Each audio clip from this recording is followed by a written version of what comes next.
Kamis pagi, Heru dilantik menjadi Kasetpres menggantikan pejabat sebelumnya, Darmansyah Jumala, yang telah diangkat menjadi Duta Besar Republik Indonesia untuk Austria.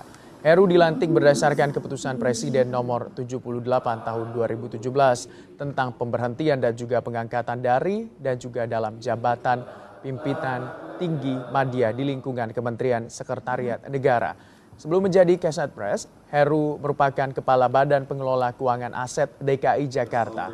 Heru sebelumnya sempat dirumorkan akan menjadi calon wakil gubernur berpasangan dengan Basuki Cahayapurnama di Pilkada DKI Jakarta lalu. Nama Heru sebagai calon wakil gubernur DKI kemudian digantikan oleh Jarod Saiful Hidayat.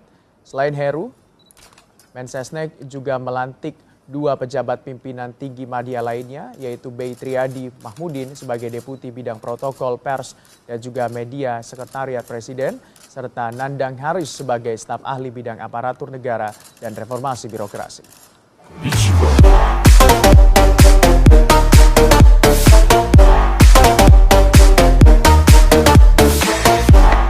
Kali masalah di aset kita kan kacau balau nih. Siapa yang jujur bisa kita percaya? Ada lagi, Heru lagi. Pernah nggak malak-malakin kalian nih si Heru nih urusan Sarana Utara atau BPKAD? Oh nggak pernah. Ini orang sangat menolong.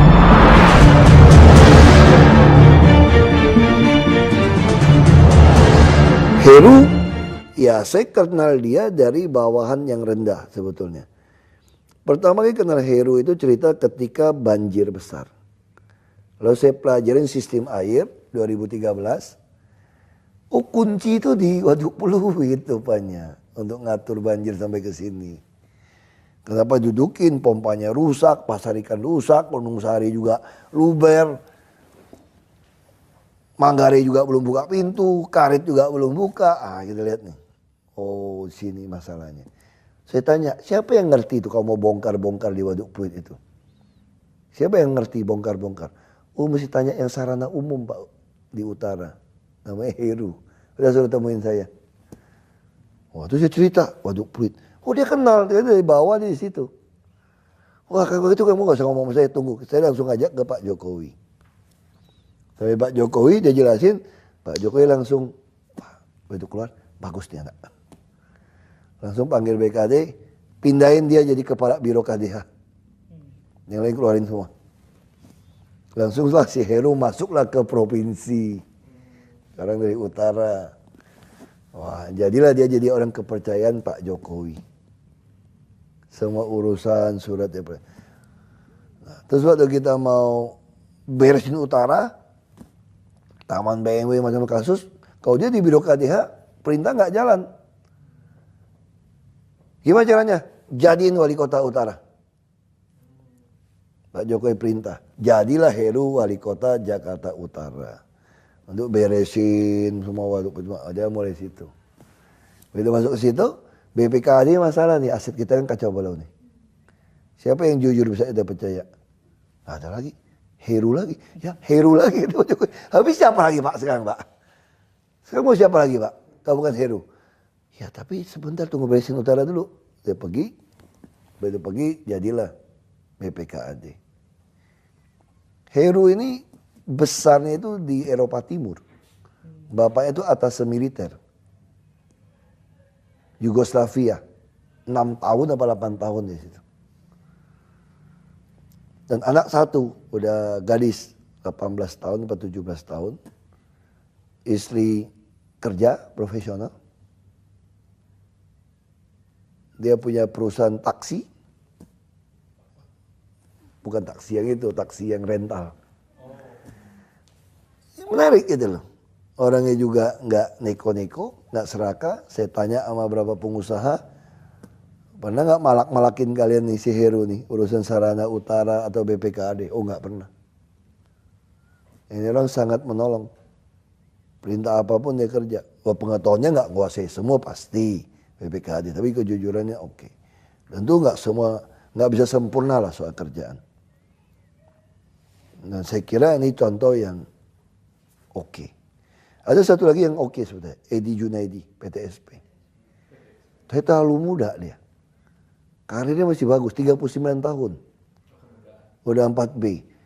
Heru ini udah 51, dia 1 tahun atau 2 tahun di atas saya. Dan dia nothing tulus. Saya tanya sama dia, gimana kalau kamu jadi wakil saya, tapi harus berhenti sebagai PNS. Nggak apa-apa Pak, kalau bukan Bapak jadi gubernur juga, aku juga nggak ada apa-apa, dibuang orang Pak.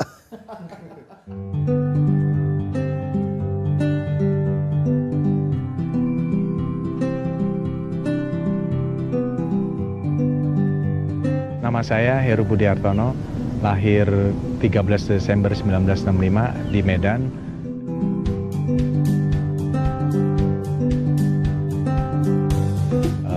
Pada saat itu saya masih di swasta.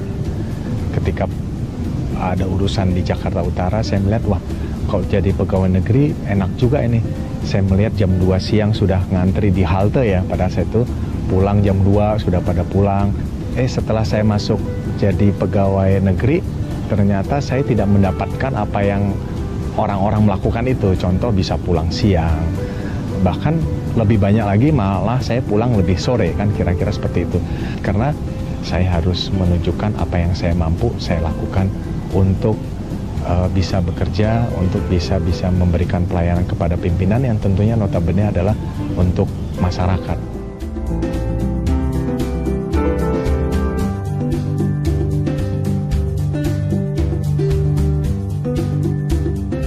Ketika itu saya melihat penempatan teman-teman satu angkatan itu ada 50 orang kalau tidak salah. Mereka itu sangat mudah.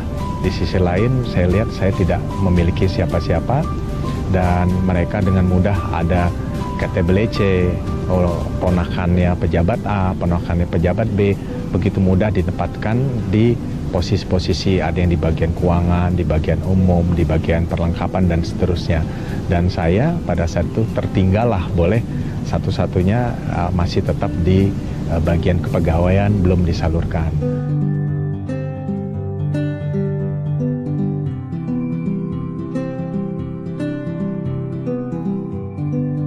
Nah, ketika itu saya dipromosikan menjadi kepala bagian umum dan disitulah tantangan juga tumbuh.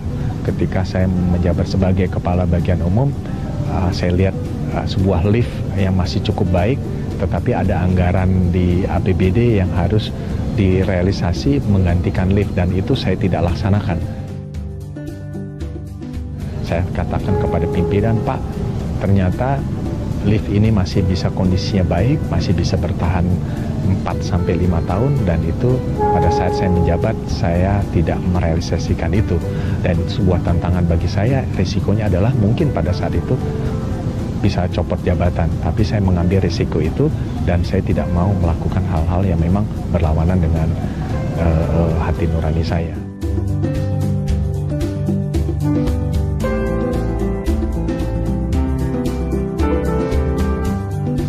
Pak Ahok cukup baik dan cukup sabar menurut saya.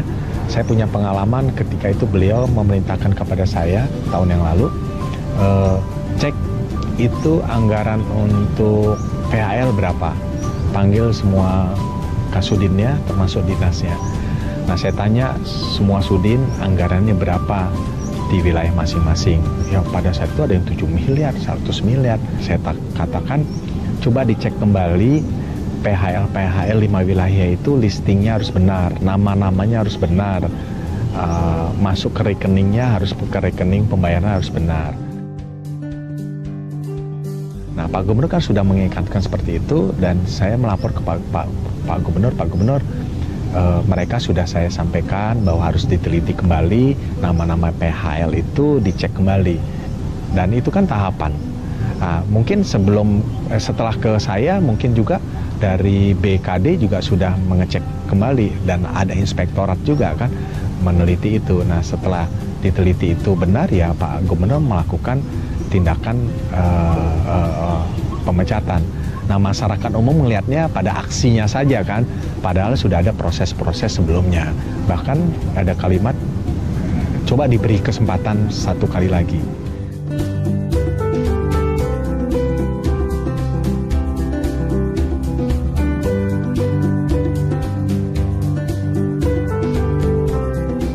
Pertama kan Pak Gubernur, Pak Ahok meminta kepada saya, yang intinya adalah Pak Gubernur ya mungkin tidak sekali ya, ada beberapa kali meminta bahwa ya kalau bisa PNS yang maju dan nama saya disebut.